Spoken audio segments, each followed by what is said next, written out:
नमस्कार दोस्तों, SP maker GK के यूट्यूब चैनल पर आपका स्वागत है। दोस्तों, आज हम रीजनिंग का प्रैक्टिस सेट 2 देखेंगे। इसमें रीजनिंग के 15 इंपॉर्टेंट प्रश्न हैं। यदि आप एसएससी के किसी भी एग्जाम की तैयारी कर रहे हैं तो ये प्रैक्टिस सेट आपके लिए काफ़ी ज़्यादा इंपॉर्टेंट है, क्योंकि इस प्रैक्टिस सेट में जिस प्रकार के प्रश्न दिए गए हैं उसी टाइप के प्रश्न आपकी सभी परीक्षाओं में पूछे जाएंगे। तो चलिए दोस्तों, स्टार्ट करते हैं प्रश्न नंबर 1 से। दोस्तों, हमारा पहला प्रश्न है, यदि चेन्नई के लिए सांकेतिक भाषा DIFOOBJ है तो बेंगलोर के लिए क्या लिखा जाएगा। ये दोस्तों हमारा इंपॉर्टेंट प्रश्न है कोडिंग डिकोडिंग से संबंधित।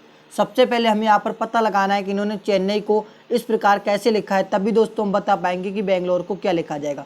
तो इसको करने के लिए यहाँ पर हम इसका संबंध पता लगाएंगे। CHENNAI। दोस्तों इन्होंने चेन्नई को क्या लिखा है, DIFOOBJ।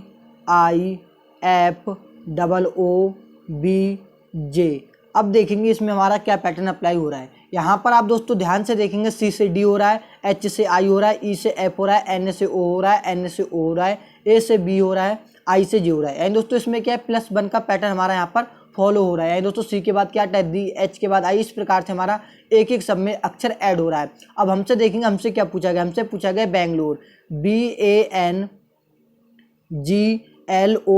हमसे पूछा गया बेंगलोर को क्या लिखा जाएगा। तो हम इसमें क्या करेंगे, एक एक लेटर ऐड करके लिख देंगे। बी के अगले का लेटर क्या आता है, सी, तो हम यहाँ पर सी लिख देंगे। ए के बाद बी आता है तो हम यहाँ पर बी लिख देंगे। एन के बाद यहाँ पर क्या आता है, एन के बाद दोस्तों ओ आता है।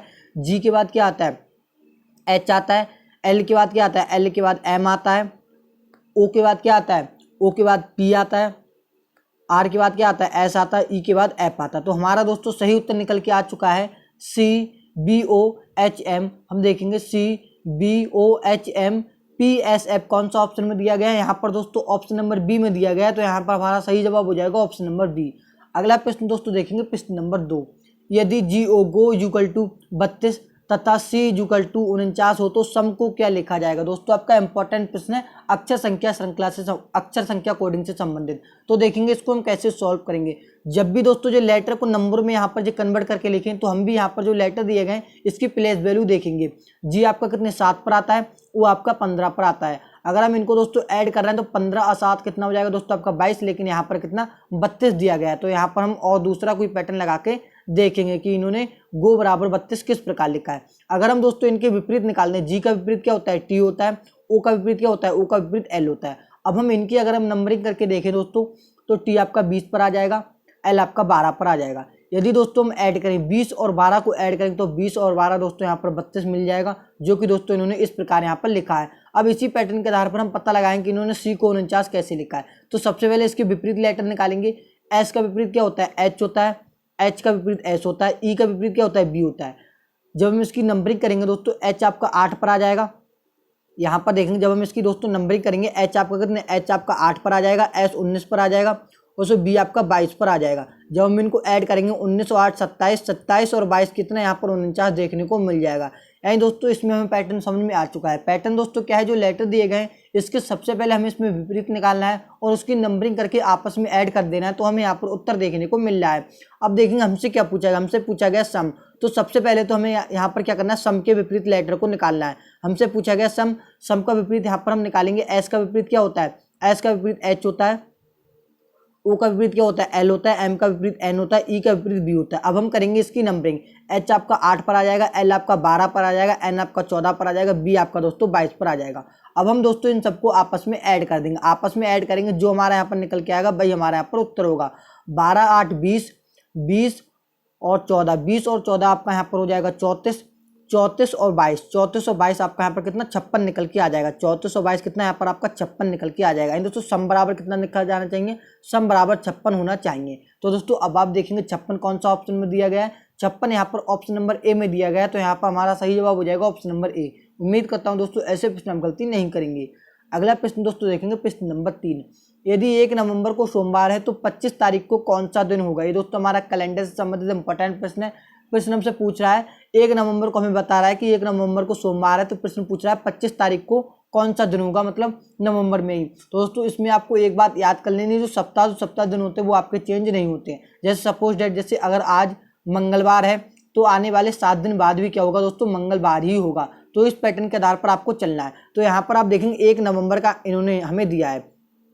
1 नवंबर का दोस्तों दिया है, 1 नवंबर को इन्होंने कहा, 1 नवंबर को दोस्तों इन्होंने क्या कहा, 1 नवंबर को कहा इन्होंने सोमवार है। तो हम क्या करेंगे, इसमें 7 ऐड करेंगे, क्योंकि क्या दोस्तों सप्ताह दिन आपके चेंज नहीं होते। इसमें दोस्तों 7 ऐड करेंगे तो कितना यहाँ पर 8 हो जाएगा, और 7 ऐड करेंगे तो कितना, और 7 ऐड करेंगे कितना 15 हो जाएगा, और 7 ऐड करेंगे कितना 22 हो जाएगा। सॉरी, आप यहाँ पर देखेंगे इसमें आप 7 ऐड करेंगे तो आपने यहाँ पर ऐड करिए, सबसे पहले 7 ऐड किए तो 8 हो गए, फिर 7 ऐड किए फिर 15 हो गए, फिर 7 ऐड किए 22 हो गए। यानी दोस्तों 22 तारीख तक तो क्या, 22 तारीख तक तो सोमवार ही रहेगा। हमें क्या चाहिए, 25 चाहिए, तो हमें क्या करना है, 3 दिन और ऐड कर लेना है। 3 दिन हमें और ऐड कर लेना है, 1 2 3 दिन हमें इस प्रकार से और ऐड कर लेना है। तो 22 को आपको पता है सोमवार है, सोमवार के बाद क्या आता है, सोमवार के बाद क्या आता है, मंगलवार, बुधवार, इसके बाद क्या आता है, बृहस्पतिवार। क्या आता है, बृहस्पतिवार। बृहस्पतिवार को और किस नाम से जानते हैं, बृहस्पतिवार को और गुरुवार के नाम से जानते हैं। तो आप देखेंगे गुरुवार कौन सा ऑप्शन में दिया गया है, गुरुवार यहाँ पर ऑप्शन नंबर सी में दिया गया है। तो यहाँ पर हमारा सही जवाब हो जाएगा ऑप्शन नंबर सी। अगला प्रश्न दोस्तों देखेंगे, प्रश्न नंबर 4। यदि किसी महीने की 2 तारीख को रविवार पड़ता है तो इस माह की 19 तारीख से पहले कौन सा दिन होगा। दोस्तों इंपॉर्टेंट प्रश्न कह रहा है 19 तारीख से पहले कौन सा दिन होगा। अब अभी मैंने आपको क्या बताया, सप्ताह दिन आपके क्या होते हैं दोस्तों, चेंज नहीं होते। तो उसी पैटर्न के आधार पर इस प्रश्न का भी उत्तर हम लोगों को बताना है। यहाँ पर देखिए 2 तारीख का हमें पता है दोस्तों, 2 तारीख का हमें पता है कि 2 तारीख को इन्होंने दोस्तों रविवार बताया है। 2 तारीख को क्या दोस्तों रविवार बताया। अब हम क्या करेंगे, इसमें 7 ऐड करेंगे, 2 में 7 ऐड करेंगे कितना हो जाएगा, 9 हो जाएगा। 9 तारीख को भी क्या होगा, रविवार ही होगा। और दोस्तों इसमें 7 ऐड करेंगे कितना हो जाएगा, 16 हो जाएगा। 16 तारीख को भी कितना होगा, 16 तारीख को भी यहाँ पर आप देखेंगे 16 तारीख को भी रविवार ही होगा। जब हम इसमें तो अब हमें दोस्तों हमें क्या करना है, 19 तारीख से पहले का दिन बताना है। 19 तारीख से पहले यानी दोस्तों 18 तारीख का हमें यहाँ पर दिन बताना है। तो हमें पता है दोस्तों 16 को क्या है, 16 को रविवार है, हमें इसमें 1 ऐड करना है और इसमें 1 और ऐड करना है, तभी तो 18 होगा। यहाँ पर देखेंगे 16 17 18, तो 16 को रविवार है, रविवार के बाद क्या आता है सोमवार, उसके बाद क्या आता है मंगलवार। यानी दोस्तों 17 तारीख को हमसे पूछा गया था, 17 तारीख को कौन सा दिन होगा, मंगलवार होगा। तो आप देखेंगे मंगलवार कौन सा ऑप्शन में दिया गया है, मंगलवार यहाँ पर ऑप्शन नंबर बी में दिया गया है। तो यहाँ पर हमारा सही जवाब हो जाएगा ऑप्शन नंबर बी। उम्मीद करता हूँ दोस्तों ऐसे प्रश्न आप गलती नहीं करेंगे। अगला प्रश्न देखेंगे, प्रश्न नंबर 5। एक खेल प्रतियोगिता में एक खिलाड़ी की स्थिति शिखर से 8वीं तथा नीचे से 84वीं है, प्रतियोगिता की कुल संख्या क्या है। दोस्तों ये आपका इंपॉर्टेंट प्रश्न है, रैंकिंग टेस्ट से संबंधित। इसमें दोस्तों आप लोगों से टोटल पूछा गया कि टोटल प्रतियोगियों की कुल संख्या क्या है। तो टोटल का एक आपको फार्मूला याद रख लेना है। टोटल का फार्मूला होता है लेफ्ट प्लस राइट माइनस 1। ये दोस्तों आपका टोटल का फार्मूला होता है। अगर लेफ्ट और राइट की जगह आपको टॉप और बॉटम दिए तो आप इस प्रकार से भी याद कर सकते हैं। इसमें हमें क्या टॉप और बॉटम दिया है, तो हमसे टोटल पूछा गया है। सबसे पहले हम इसमें क्या करेंगे, 8 को ऐड करेंगे और उसमें क्या करेंगे दोस्तों 84 को ऐड करेंगे। उसमें से दोस्तों 1 कम कर देंगे अपना उत्तर पाने के लिए। इसमें दोस्तों जब हम इसको ऐड करेंगे 84 और 8 आप यहाँ पर देखेंगे कितना हो जाएगा दोस्तों आपका 92। 92 में से 1 कम करेंगे कितना रह जाएगा 91। यानी दोस्तों प्रतियोगिता में कुल कितने प्रतियोगितियाँ, कुल कितने भाग लेने वाले हैं, तो कितने 91, कितने दोस्तों 91। तो आप देखेंगे 91 कौन सा ऑप्शन में दिया गया है, यहाँ पर ऑप्शन नंबर बी में दिया गया है। तो यहाँ पर हमारा सही जवाब हो जाएगा ऑप्शन नंबर बी। अगला प्रश्न दोस्तों देखेंगे, प्रश्न नंबर 6। ए बी का भाई है, ए बी का भाई है, सी ए की माँ है, डी सी का पिता है, ई बी का पुत्र है। तो बताइए ए से डी का क्या संबंध है। दोस्तों आपका इंपॉर्टेंट प्रश्न है, ब्लड रिलेशन से संबंधित। ऐसे प्रश्नों में आपको दोस्तों करना क्या होता है, इस देखिए आप किस प्रकार सॉल्व करेंगे। प्रश्न कह रहा है ए बी का भाई है, तो आप यहाँ पर करेंगे ए जो है ए वो क्या है भाई है बी का, तो हम इस प्रकार से करेंगे। ए क्या है दोस्तों भाई है, तो इस पर हम प्लस का चार्ज लगा देंगे। आगे बढ़ेंगे, सी क्या है ए की माँ है, सी दोस्तों क्या है ए की माँ है, तो हम इस प्रकार से कर देंगे। डी सी का पिता है, डी क्या है सी का पिता है, डी दोस्तों इसके ऊपर आ जाएगा, यहाँ पर डी आ जाएगा क्योंकि क्या है इसका पिता है, डी क्या है सी का पिता है, तो इस प्रकार से यहाँ पर हम माइनस लगा देंगे। आगे बढ़ेंगे दोस्तों, ई बी का पुत्र है, प्रश्न कह रहा है आगे प्रश्न कह रहा है ई बी का पुत्र है, ई क्या है दोस्तों बी का पुत्र है, तो यहाँ पर क्या है ई आ जाएगा। ई क्या है दोस्तों ये पुत्र है किसका, बी का पुत्र है, तो इस प्रकार से ये आ जाएगा। अब प्रश्न कह रहा है कि ए से डी का क्या संबंध है दोस्तों, ए क्या कहेगा डी से, तो हम देखेंगे ए क्या कहेगा डी से। तो आप यहाँ पर देखेंगे ए क्या कहेगा डी से। सबसे पहले आप देखेंगे डी, सबसे पहले आप यहाँ पर दोस्तों देखेंगे डी दोस्तों ये रहा, डी की दोस्तों बेटी है, डी की दोस्तों क्या है ये बेटी है, और दोस्तों बेटी का बेटा कौन होता है, पोता होता है। लेकिन दोस्तों ए क्या कहेगा उससे नाना कहेगा, क्या कहेगा नाना कहेगा। तो हम देखेंगे नाना कौन सा ऑप्शन में दिया गया है, नाना यहाँ पर ऑप्शन नंबर सी में दिया गया है, तो यहाँ पर हमारा सही जवाब हो जाएगा ऑप्शन नंबर सी। अगला प्रश्न देखेंगे, प्रश्न नंबर 7। 4 बिंदुओं के विपरीत कौन सी बिंदु संख्या होगी। इसमें दोस्तों हमें बताना है 4 के विपरीत कौन सी संख्या होगी। जब भी आपकी परीक्षा में ऐसे प्रश्न पूछे हैं तो आपको देखना है दोस्तों जो पासा दिए गए उसमें दोस्तों कॉमन क्या क्या चीज़ है। हमने यहाँ पर दोस्तों ध्यान से देखा तो दोस्तों 5 इसमें भी दिया गया, 5 इसमें भी दिया गया। अब जब भी दोस्तों एक संख्या कॉमन मिल जाए, इसको बाद दोस्तों हमें क्या कर लेना है, इसको क्लॉकवाइज घुमा लेना है। जब हम इसको दोस्तों क्लॉकवाइज घुमाएंगे, सबसे पहले 5 आ जाएगा, उसके बाद आपका 4 आ जाएगा, उसके बाद दोस्तों आपका 2 आ जाएगा। अब जब हम दोस्तों इसको घुमाएंगे, सबसे पहले 5 आ जाएगा, उसके बाद आपका 3 आ जाएगा, उसके बाद आपका 1 आ जाएगा। अब ये आपस में क्या है, एक दूसरे के विपरीत है। हमसे क्या पूछा था, 4 के विपरीत, तो 4 के विपरीत क्या हो जाएगा, 3 हो जाएगा। अब आप देखेंगे 3 कौन सा ऑप्शन में दिया गया है, 3 यहाँ पर ऑप्शन नंबर सी में दिया गया है, तो यहाँ पर हमारा सही जवाब हो जाएगा ऑप्शन नंबर सी। अगला प्रश्न दोस्तों देखेंगे, प्रश्न नंबर 8, दी गई आकृति में कितने त्रिभुज हैं। दोस्तों आपका इंपॉर्टेंट प्रश्न, आपकी परीक्षा में प्रश्न पूछ सकता है इस प्रकार का। जब भी दोस्तों इस प्रकार की आकृति पूछी, आपको इस प्रकार की आकृति के अंदर त्रिभुजों की संख्या पूछी जाए, तो दोस्तों इसको करने की ट्रिक क्या रहती है, आप सबसे पहले जो त्रिभुज छोटे छोटे आपको दिख रहे हैं, सबसे पहले आप इसको काउंट करेंगे, 1 2 3 4 5 6 7 8। जब भी दोस्तों आपने जो सबसे लास्ट में निकाला, यहाँ पर कितना 8 निकल के आया, इसकी दोस्तों आपको जस्ट 2 में गुणा लगा देनी है अपना उत्तर पाने के लिए। 8 दूनी कितना हो जाएगा, 16। ये दोस्तों आपकी ट्रिक होती है। सबसे पहले आपको जो त्रिभुज छोटे छोटे काउंट करना है, उसके बाद दोस्तों आपको इसमें 2 से गुणा लगा देनी है, तो आपका यहाँ पर उत्तर निकल के आ जाता है। आप देखेंगे 16 कौन सा ऑप्शन में दिया गया, 16 यहाँ पर ऑप्शन नंबर ए में दिया गया है, तो यहाँ पर हमारा सही जवाब हो जाएगा ऑप्शन नंबर ए। अगला प्रश्न दोस्तों देखेंगे, प्रश्न नंबर 9, दी गई श्रृंखला में अगली संख्या ज्ञात कीजिए। इसमें दोस्तों हमें बताना है इस क्वेश्चन मार्क की जगह पर कौन सी संख्या आएगी। दोस्तों आपका इंपॉर्टेंट प्रश्न है, जब भी आपकी परीक्षा में ऐसा प्रश्न पूछा जाए, तो आपको देखना है श्रृंखला में पैटर्न क्या अप्लाई हो रहा है। यहाँ पर आप देखेंगे 33 से 28 हो रहा है, यहाँ पर दोस्तों -5 हो रहा है, 28 से 24 हो रहा है, यहाँ पर दोस्तों -4 हो रहा है। अगले की संख्या प्राप्त करने के लिए यदि हम यहाँ पर -3 कम करके देख रहे हैं, यहाँ पर अगर हम 3 कम कर दें, तो 21 में से 3 कम 24 में से 3 कम कितना बचेगा दोस्तों, आपका 21 बचेगा। कितना बचेगा, 21 बचेगा। अब हम यदि हम 21 में से यहाँ पर कितना, यहाँ पर 2 कम कर रहे हैं, और दोस्तों 19 से 18 हो रहा है, यहाँ पर 1 कम हो रहा है। अब दोस्तों हमें यहाँ पर पैटर्न पता चल चुका था। पैटर्न यहाँ पर आप देखेंगे -5 -4 -3 -2 -1, तो इसी पैटर्न के आधार पर क्वेश्चन मार्क की जगह पर हमें कितनी संख्या मिल गई, यहाँ पर 21 मिल गया। दोस्तों क्वेश्चन मार्क की जगह पर कौन सी संख्या आ गई, 21। अब आप देखेंगे 21 कौन सा ऑप्शन में दिया गया है, 21 यहाँ पर ऑप्शन नंबर ए में दिया गया है, तो यहाँ पर हमारा सही जवाब हो जाएगा ऑप्शन नंबर ए। उम्मीद करता हूँ दोस्तों ऐसे प्रश्न हम गलती नहीं करेंगे। अगला प्रश्न दोस्तों देखेंगे, प्रश्न नंबर 10, दी गई श्रृंखला में अगली संख्या ज्ञात कीजिए। इसमें भी दोस्तों हमें बताना है इस क्वेश्चन मार्क की जगह पर कौन सी संख्या आएगी। तो सबसे पहले इसको करने के लिए हमें इसमें पता लगाना होगा पैटर्न क्या हमारा यहाँ पर अप्लाई हो रहा है। हम यहाँ पर देखेंगे दोस्तों 6 से कितना हो रहा है, 10 हो रहा है। यहाँ पर दोस्तों इन्होंने 4 को ऐड किया है। 10 से 18 हो रहा है, यहाँ पर दोस्तों इन्होंने कितना 8 को ऐड किया है। इसी बार दोस्तों 18 से कितना हो रहा है, 34 हो रहा है। दोस्तों यहाँ पर इन्होंने 16 को ऐड किया। अब हम देखेंगे क्या इसमें पैटर्न हमारा अप्लाई हो रहा है। यहाँ पर देखेंगे 4 से 8, 8 से 16, यानी दोस्तों 4 का डबल क्या होता है, 8 होता है। 8 का डबल 16 होता है। यदि हम 16 का डबल इसमें ऐड करके देखें, 16 का डबल कितना होता है, 32। अब हम दोस्तों क्या करेंगे, 34 में 32 को ऐड करेंगे, तो आपका यहाँ पर कितना 66 निकल के आ जाएगा। क्वेश्चन मार्क की जगह पर कौन सी संख्या निकल के आ जाएगी, 66 निकल के आ जाएगी। अब आप देखेंगे 66 कौन सा ऑप्शन में दिया गया है, 66 यहाँ पर ऑप्शन नंबर सी में दिया गया है, तो यहाँ पर हमारा सही जवाब हो जाएगा ऑप्शन नंबर सी। अगला प्रश्न दोस्तों देखेंगे, प्रश्न नंबर 11, पीटर 8 किलोमीटर पश्चिम की ओर चलने के बाद दाईं ओर मुड़ा और 3 किलोमीटर चला, उसके बाद फिर दाईं ओर मुड़कर 12 किलोमीटर चला, वह प्रारंभिक बिंदु से कितनी दूरी पर है। दोस्तों आपका इंपॉर्टेंट प्रश्न है डायरेक्शन साइंस से संबंधित। इस प्रकार के प्रश्नों में आप लोगों से 2 चीजें पूछी जाती हैं। एक तो पूछी जाती है आपसे कि वह अपने प्रारंभिक स्थान से कौन सी दिशा में है, एक पूछी जाती है कि अपने प्रारंभिक स्थान से कितनी दूरी पर है। तो इसको करने की दोस्तों ये आपकी ट्रिक रहती है, ये आपको दोस्तों ट्रिक याद कर लेनी। इसी ट्रिक पर आधारित इस चैप्टर के दोस्तों 90% प्रश्न आपके सॉल्व हो जाते हैं।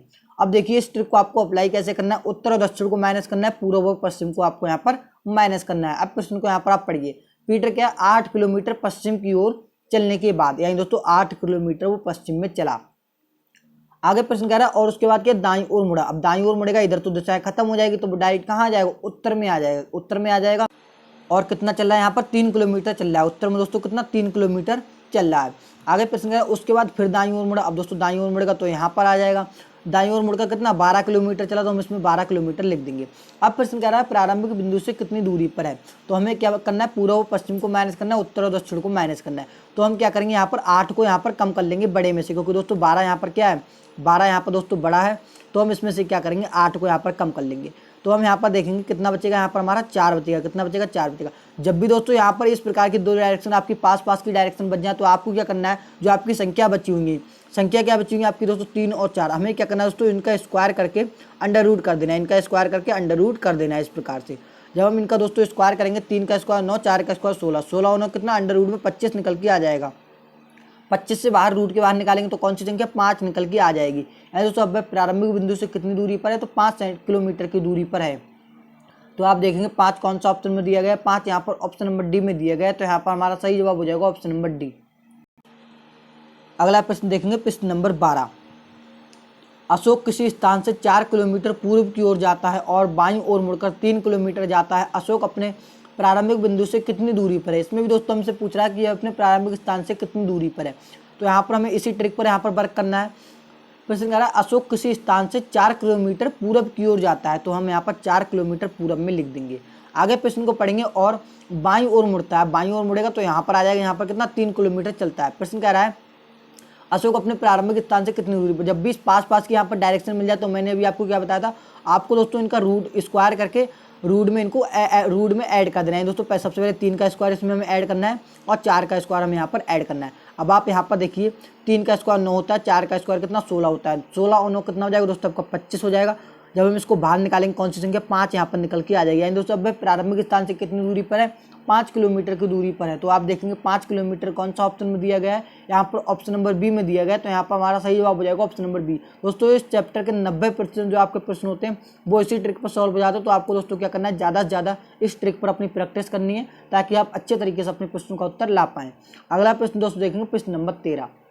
यदि अंग्रेजी वर्णमाला में बड़ों को विपरीत क्रम में लगाया जाए तो दाएं से 15वें अक्षर के दाईं ओर 8वां वर्ड कौन सा होगा। दोस्तों आपका इंपॉर्टेंट प्रश्न है। प्रश्न क्या कह रहा है, सबसे पहले आपको ऊपर वाली लाइन पे ध्यान देना है। प्रश्न कह रहा है यदि अंग्रेजी वर्णमाला के वर्णों को विपरीत क्रम में लगाया जाए। विपरीत क्रम का मतलब दोस्तों अगर यहाँ पर आप समझें तो ए टू जेड ये तो हमारी सीधी ABCD होगी, लेकिन अब की हमें क्या करना है, Z to A चल रहा है। यानी दोस्तों आपका लेफ्ट अब की J होगा और राइट आपका A होगा। एक ही साइड से पूछे तो आपका यहाँ पर राइट साइड से आपको बताना है। प्रश्न हमसे अब हम यहाँ पर से सॉल्व करेंगे। प्रश्न कह रहा है दाएं से 15वें अक्षर, यानी दोस्तों दाएं से 15वें अक्षर, राइट साइड से 15 अक्षर के दाईं ओर यानी दोस्तों राइट साइड हमें बताना 8वां अक्षर। सेम है तो क्या हो जाएंगे दोस्तों, आपस में माइनस हो जाएंगे। 15 में से 8 जाएंगे, कितना बचेगा दोस्तों, आपको 7 बचेगा। कितना बचेगा, 7 बचेगा। हमें क्या करना है दोस्तों, राइट साइड से बताना है 7वां अक्षर। राइट साइड से बोले तो दोस्तों एक ही साइड से हमें बताना है 7वां अक्षर। जब भी आपसे दोस्तों एक ही साइड से पूछा जाए तो आपको क्या करना है, 27 में से जो आपका लेटर है वो आपको यहाँ पर कम कर लेना है। आप क्या करेंगे दोस्तों, 27 में से कम कर लेंगे सॉरी, आप यहाँ पर क्या करेंगे दोस्तों, 27 में से कम कर लेंगे। 27 में से दोस्तों जब आप 7 को कम करेंगे कितना बचेगा, 20 बचेगा। कितना बचेगा, 20 बचेगा। लेकिन दोस्तों जब आप ऑप्शन में देखेंगे कोई सा ऑप्शन में 20 पे लेटर पे आप देखेंगे 20 पे कौन सा आता है, टी यहाँ पर लेटर आपका आता है। तो आप देखेंगे कोई सा ऑप्शन में टी नहीं दिया गया, तो आप यहाँ पर क्या करेंगे, एक ऑप्शन में आप यहाँ पर टी लिख लेंगे। इस प्रश्न का आपका सही जवाब क्या हो जाएगा, टी। इस प्रश्न का आपका एकदम से सही जवाब हो जाएगा। अगला प्रश्न दोस्तों देखेंगे प्रश्न नंबर देखेंगे आप 14। अंग्रेजी वर्णमाला के दाएं से 11वें अक्षर के दाएं और छठा अक्षर कौन सा होगा। दोस्तों इस प्रश्न का उत्तर आप सभी दोस्तों को कमेंट बॉक्स में बताना है। अगला प्रश्न दोस्तों देखेंगे प्रश्न नंबर 15। नीचे दिए गए प्रश्न में संबंधित शब्द ज्ञात कीजिए। इसमें दोस्तों हमें यहाँ पर पता लगाना है, इन्होंने कैमरा का संबंध लेंस से किस प्रकार दिया है, तभी दोस्तों हम यहाँ पर बता पाएंगे कि फ्लैश का संबंध किससे होगा। अब आप यहाँ पर देखिए कैमरा के अंदर क्या होता है, कैमरा के अंदर क्या होता है, लेंस होता है। अब हमें बताना है फ्लैश दोस्तों, फ्लैश के अंदर क्या होता है, फ्लैश के अंदर क्या होता है, प्रकाश होता है। क्या होता है दोस्तों, प्रकाश होता है। तो आप देखेंगे प्रकाश कौन सा ऑप्शन में दिया गया है, प्रकाश यहाँ पर ऑप्शन नंबर सी में दिया गया है। तो यहाँ पर हमारा सही जवाब हो जाएगा ऑप्शन नंबर सी। उम्मीद करता हूँ दोस्तों ऐसे प्रश्न हम गलती नहीं करेंगे। दोस्तों कमेंट करके इन 15 प्रश्नों में से अपना स्कोर शेयर करना ना भूलें। चलिए हम मिलते हैं किसी और एक नेक्स्ट इंटरेस्टिंग वीडियो में। जब तक के लिए दोस्तों जय हिंद।